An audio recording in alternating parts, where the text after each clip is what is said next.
కాదండి, మీకు concept idea ఉందండి, మేబీ చెప్పడం రాకపోవచ్చు కానీ మెయిన్ వర్డ్స్ అయితే పడిపోతాయి. అంతే కదా సార్, పడిపోతాయి. సో అందు గురించి ఏంటంటే వీలున్నంత వరకు అంటే కీవర్డ్స్, షార్ట్ నోట్స్ జేబులో పెట్టుకోవడం, వర్డ్స్ని గుర్తుపెట్టుకోండి. వర్డ్స్ అర్థం కాకపోతే ముక్కలు చేసి గుర్తుపెట్టుకోవడం చక్కగా. తర్వాత ఇప్పుడు క్వశ్చన్ ఇచ్చారు, ఎగ్జామ్ హాల్కి వెళ్ళారు మీరు, మాక్ టెస్ట్ రాయాలండి, కంపల్సరీ మాక్ టెస్ట్ రాయాలి, చాలా ఇంపార్టెంట్ పాయింట్. రాసినప్పుడు ఏం చేయాలి తెలిసే, ఫస్ట్ క్వశ్చన్ చదివారు, 8 మార్కులు క్వశ్చన్ చదివారు. చదివిన తర్వాత ఏం చేయాలంటే పిల్లలందరూ దయచేసి అర్థం చేసుకోండి, ఫస్ట్ డైరెక్ట్గా ఆన్సర్ రాయడానికి ప్రయత్నం చేయకూడదు. పక్కన రఫ్ వర్క్ ఉంటుంది, కీవర్డ్స్ రాయాలి ఇలాగ ఒక 5 అంటే మైండ్లో గుర్తుపెట్టుకోవాలి. This are called brain storming అంటారు దాన్ని. బ్రెయిన్ స్ట్రామ్ చేయాలి. యూపీఎస్సీ ఎగ్జామ్ కూడా అలాగే చేస్తారు యాక్చువల్గా. ఇలా పాయింట్లు అన్ని రాయాలి, అంటే బుల్లెట్ పాయింట్లు కదా, వర్డ్స్, ఓన్లీ వర్డ్. ఓకే, ఒక 10 సీక్వెన్స్ పెట్టాలి, వర్డ్స్ అని పెడతా కదా, దానికి సంబంధించిన క్వశ్చన్ పేపర్ ఇవ్వకముందే రాసుకోవాలి ఇవన్నీ.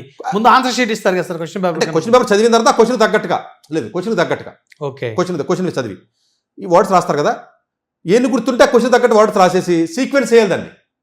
ఓన్గా రాసి సీక్వెన్స్ ఏంటి, ఫస్ట్ ఇది రాయాలి, ఇది 1, ఈ వర్డ్తో రాద్దాం, 2, 3, 4 రాసిన తర్వాత అప్పుడు రాయాలండి.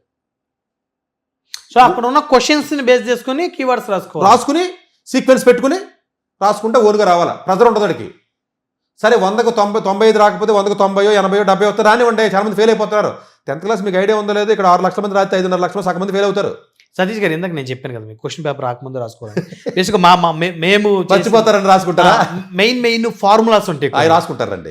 అవి మేము ఆన్సర్ షీట్ ఇవ్వగానే మేము బ్రెయిన్ లో పెట్టుకొని వచ్చి టకటగా ఫార్ములాస్ ఏవైతే ఇంజనీరింగ్ కూడా రాస్తారండి. ఇంజనీరింగ్ ఎందుకంటే అవి కంపల్సరీగా ఆ ఫార్ములా బేస్ చేసుకొని క్వశ్చన్స్ వచ్చే క్వశ్చన్స్ చేయాలండి. అది కూడా డెఫినెట్ గా మంచి టిప్ అండి. కొంతమంది పిల్లలు పాపం మర్చిపోతారు కాబట్టి, అవును, ఆ పేపర్ టఫ్ గా ఉందో షాక్ లోకి వెళ్ళి మర్చిపోయే అవకాశాలు ఉంటాయి కాబట్టి ప్రాబబ్లీ కొన్ని సింటాక్సెస్ రాసేసుకుంటాం. సో డెఫినెట్ గా మీకు ఆన్సర్ షీట్ ఇచ్చినప్పుడు కొంచెం కీవర్డ్స్ ఏవైతే ఉంటాయి, ఇంపార్టెంట్ ఏవైతే ఉంటాయి, మర్చిపోతానేమో అనుకుని చాలా మంది చేతుల మీద ఆటి మీద వెళ్తారు, రాసుకెళ్తారు. అలా కాకుండా బ్రెయిన్లో పెట్టుకుని అక్కడ కక్కేయండి పోనీ కనీసం.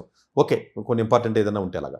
బట్ ఓవరాల్గా అంటే స్టూడెంట్కి స్ట్రెస్ ఇవ్వకుండా లెర్న్ చేసి రాసి అలవాటు చేయగలగాలి. వీలున్నంత వరకు కూడానండి average students, below average students మీరు స్పెసిఫిక్గా క్వశ్చన్ అడిగారు కాబట్టి అన్నీ చదవడానికి ప్రయత్నం చేయొద్దు. చదివిన తక్కువ కూడా చక్కగా అర్థం చేసుకుని ఎంత గుర్తుపెట్టుకోవాలో అంత ట్రై చేయండి. అన్ని సగం గుర్తుపెట్టుకుని అక్కడికి వెళ్ళిన తర్వాత రాయడం రావట్లేదు. పర్టికులర్గా జేఈ లాంటి ఎగ్జామ్లో, నీట్ లాంటి ఫౌండేషన్ దాంట్లోనూ, లేకపోతే 11th 12th ఉన్న వాళ్ళకి అసలు రాయడమే లేదు. అవును, 2-3 లైన్లు రాస్తే చేయి లాగేస్తుంది నెలలు అంటారు వాళ్ళు. చేయి లాగేస్తే తెలుసా మీకు వాళ్ళకి అలవాట్లేదు కదా. అవును, ఎన్ని ఎడిషన్లు రాయాలండి, ఎన్ని రాయాలి కదా పేపర్ ఇప్పుడు పెంచారు కొత్తగా ఈ సంవత్సరం మళ్ళీ. సో ఎక్కువ ఆన్సర్, ఒక క్వశ్చన్కి ఎక్కువ ఆన్సర్ రాస్తే ఎక్కువ మార్క్స్ వస్తాయి అని చెప్పేసి పేరాలు ఎడిషన్ షీట్లు ఇప్పుడు అలా రాసి పరిస్థితి పిల్లలకి లేదండి. అందు గురించి ఏంటంటే దయచేసి ఇప్పుడు ఈ టైంలో, ఎగ్జామ్ టైంలో, ఇప్పుడు 10th క్లాస్ పిల్లలైనా 12th క్లాస్ అయినా 11th క్లాస్ అయినా కూడా రాయండి. దయచేసి ఇంకొక పాయింట్ ఏమిటి నేను చెప్పడం మళ్ళీ మర్చిపోతాను, 10th క్లాస్ పిల్లలకి సిబిఎస్ఈకి 2 సార్లు రాసే అవకాశం ఇచ్చారండి. ఇప్పుడు ఫస్ట్ రాసిన తర్వాత ఏదైనా ఒక 3 సబ్జెక్టులు ఏమైనా ఇబ్బంది అయితే మళ్ళీ రెండోసారి కూడా మళ్ళీ రాసే అవకాశం ఉంటుంది. అలాగే 11th క్లాస్ పిల్లలు కూడా బెటర్మెంట్ రాయండి. 1 మార్కు 2 మార్కుల దగ్గర కూడా మంచి స్టూడెంట్స్, ఎందుకంటే మార్కులతో కూడా మంచి కాలేజీకి వెళ్ళే అవకాశం ఉంటుంది, విదేశాలు కానీ భారతదేశంలో కానీ. రెండోసారి రాసే అవకాశాన్ని ఇచ్చారు. సో చాలామంది రిజల్ట్ వరకు వెయిట్ చేస్తారు. ఎగ్జామ్ రాసిన తర్వాత మీకు ఏ తక్కువ వస్తే మీకు తెలుస్తాయి కదా, ఓ 4 రోజులు టైం పెట్టుకోండి. సిబిఎస్ఈ విద్యార్థులకు స్పెషల్గా నేను ఇచ్చి సలహా ఏంటంటే 3 సబ్జెక్టులు మళ్ళీ రాసే అవకాశం ఉంటుంది కాబట్టి మీరు ఫస్ట్ 5 సబ్జెక్టులు రాసేటప్పుడే ఒక 2 సబ్జెక్టులు టైం సరిపోతే తక్కువ చదవండి, అసలు చదవద్దు. జస్ట్ పాస్ అయ్యి ఓ నెలన్నర టైం ఇస్తున్నాడు, 45 days. లాజిక్ అర్థమైందా మీకు? 5 ఎక్కువగా చదివాడు అనుకోండి, మంచి మార్కులు రావట్లేదు, కొంతమంది రావు, టైం సరిపోదు. 3 సబ్జెక్టులు బాగా చదవండి, 2 జస్ట్ పాస్ అవ్వండి. కొత్తగా పెట్టాడు ఇది.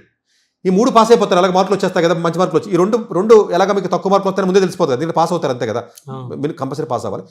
నెక్స్ట్ 45 రోజులు ఈ 2 గట్టిగా చదివి రాసేయండి.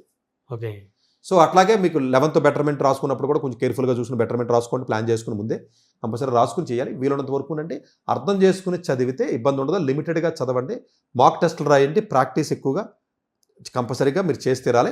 పడుకున్నప్పుడు కానీ లేకపోతే ఖాళీగా ఉన్నప్పుడు కానీ బ్రెయిన్లో మీరు చదివిందంతా మననం చేసుకోవాలి.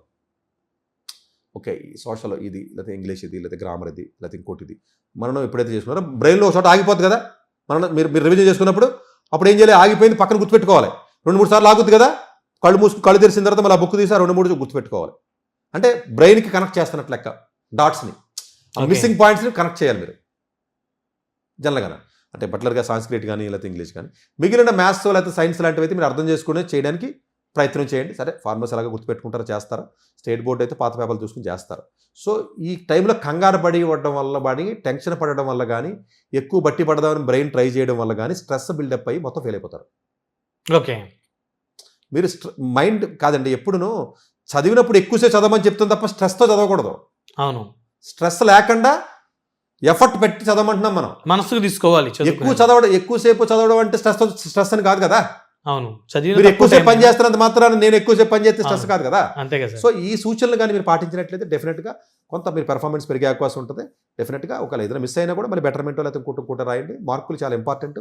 చక్కగా రాసుకోండి. మీరు స్ట్రెస్ తీసుకోకుండా చక్కగా టైంని వేస్ట్ చేయకుండా ప్రతి గంట కూడా వాడుకుని చేసినట్లయితే మంచి మార్కులు వచ్చే అవకాశం ఉంటుంది.